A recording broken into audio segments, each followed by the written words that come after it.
Venkatesh advanced pain clinic, నొప్పి మాయం, surgery దూరం. For appointments 9155515563. Sir Mahesh Babu గారితో మీరు ఒక సినిమా చేయాల్సి ఉండింది, బట్ అది మిస్ అయిపోయింది అని అన్నారు. అది ఏంటి? మిస్ ఏం లేదండి, ఆ సమ్మోహనం చూసి తనంతటి తానే మహేష్ బాబు గారు ఒక ట్వీట్ పెట్టారు. పెట్టి చాలా బాగుంది cinema, it's very good film, Mohan Krishna is a very good director, అది అని ఆయనే పెట్టారు. అంటే సాధారణంగా రిక్వెస్ట్ పబ్లిసిటీ కోసం ఒకసారి మీకు ఎంకరేజ్ చేయండి అంటే ట్వీట్ పెట్టడం కాదు. ఆయన ఎప్పుడు షూట్లో ఉన్నారు మహర్షిలోనే ఎక్కడో, అక్కడే తెప్పించుకున్న సినిమా చూసి ఆయన పెట్టారు. తర్వాత నాకు నమ్రత గారు call me and said anything you have for Mahesh, we would like to, you have anything for you. నేను తప్పకుండా, but at the time unfortunately actually నా దగ్గర ఏం లేదు. ఇప్పుడు ఇదే సమస్య నేను చెప్పింది.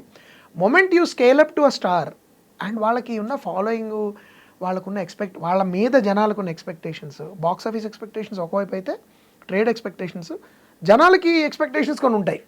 ఎందుకంటే they are larger than life figures కదా. అలాంటి కథ దొరకాలి. నేను మామూలుగా సమ్మోహనం కథ నేను మహేష్ బాబు గారు చెప్పలేను, ఎందుకంటే మీకు సినిమాలంటే ఇష్టం లేదు, నేను మహేష్ బాబు గారిని అడిగాను అనుకోండి.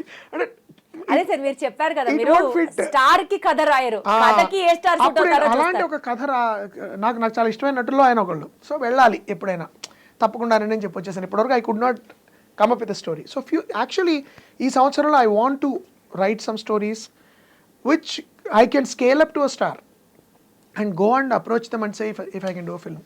ఆఫ్ కోర్స్ మహేష్ బాబు గారు ఇంకా అవైలబుల్ లేరు ఇప్పుడు. బట్ అయినా సార్ మీరు ఒక పాయింట్ గమనించారా, 2025లో స్టార్టింగ్ లో మనం చేస్తున్నాం ఇంటర్వ్యూ, మీరు ఒక 200 కోట్లు 500 కోట్లు వచ్చాక కమర్షియల్ సినిమా చేస్తాను ప్రామిస్ చేశారు. ఒక స్టార్ కి స్కేల్ ఇంకే చేస్తాను, 1000 కోట్లని కూడా చేస్తాను. సార్ మీరు సీరియస్ గా లేకపోతే ఆ మాట రాదు, మీకు తెలుసా? నాకు ఉంది, అంటే బడ్జెట్ మర్చిపోండి, బడ్జెట్ ఎంత అవుతుందో మనం చెప్పలేము.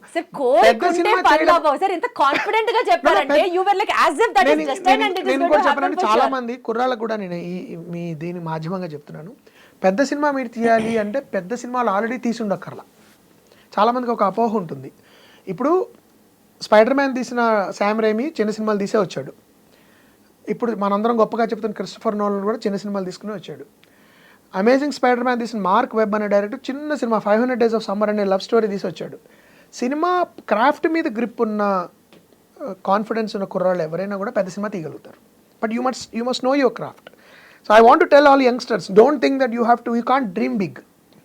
యూ క్యాన్, బట్ మీరేం ఎలా తీయాలనుకుంటున్నారు, టెక్నికల్గా మీరు ఎలా చెప్పాలనుకుంటున్నారు విషయంలో మీకు క్లారిటీ ఉంటే, టెక్నికల్ టీం మిమ్మల్ని హెల్ప్ చేసేవాళ్ళు చాలామంది దొరుకుతారు మీకు. అంటే మిమ్మల్ని ఏమంటారు, మీ విజన్ని రియలైజ్ చేయడానికి.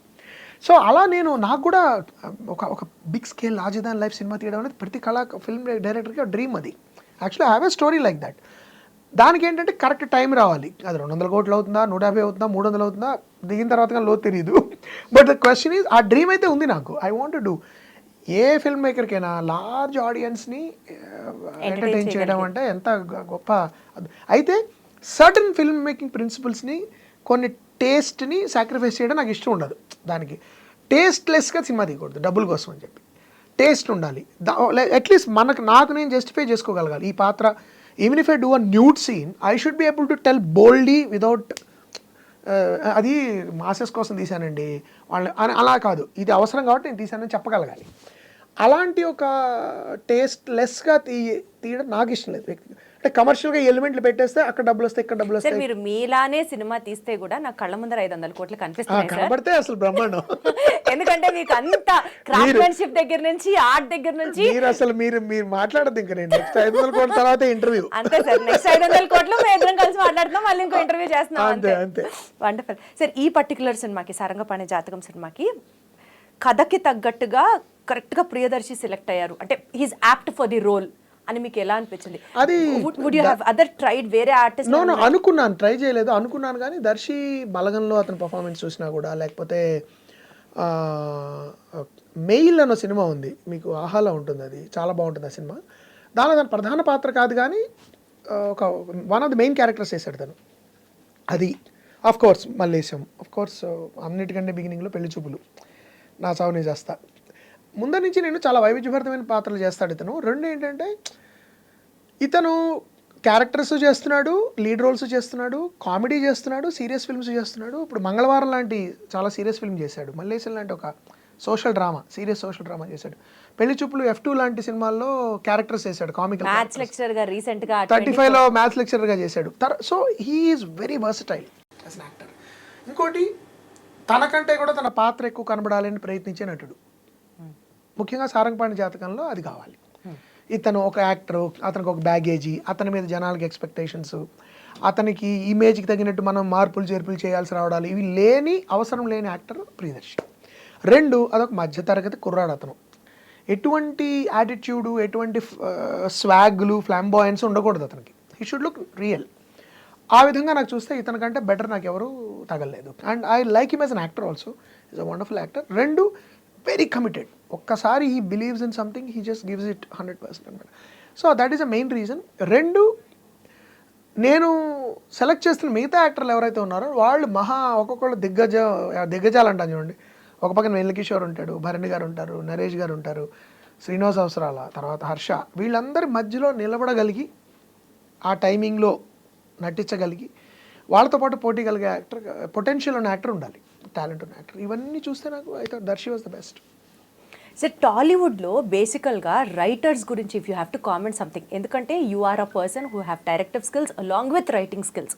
కాబట్టి మీరు ఆ పర్టికులర్ యాంగిల్లో నుంచొని you can easily discriminate because what is good, what is wrong, ఎవరిలో టాలెంట్ ఉంది, ఎవరిలో టాలెంట్ లేదు. ఎస్పెషల్లీ రైటింగ్, రచయితల గురించి మాట్లాడాల్సి వస్తే what you have to say about them sir? అంటే ఇప్పుడున్న standards of writing for an Indian cinema or an Telugu show ఏదైనా కానివ్వచ్చు, మీడియాలో ఉన్న ప్రస్తుత రచయితల గురించి what is your take about them? రచనే మనకి వీక్గా ఉందండి నా దృష్టిలో. ఎగ్జాక్ట్లీ సార్, అందుకనే నేను మిమ్మల్ని అడుగుతాను. మీకు టెక్నాలజీ ఇప్పుడు నాకు ఐమాక్స్ కెమెరాలు రావచ్చు, మీ దగ్గర 3D కెమెరాలు రావచ్చు, ఏ వస్తుందా ఇంకోటి వస్తుందా, అవన్నీ సెకండరీ.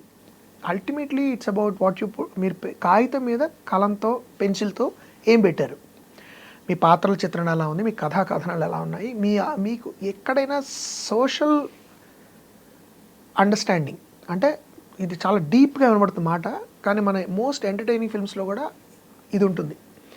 మంచి సినిమాల్లో ఒక సోషల్ అండర్స్టాండింగ్ అనేది లేకుండా మీరు కథలు మంచివి రాయలేరు.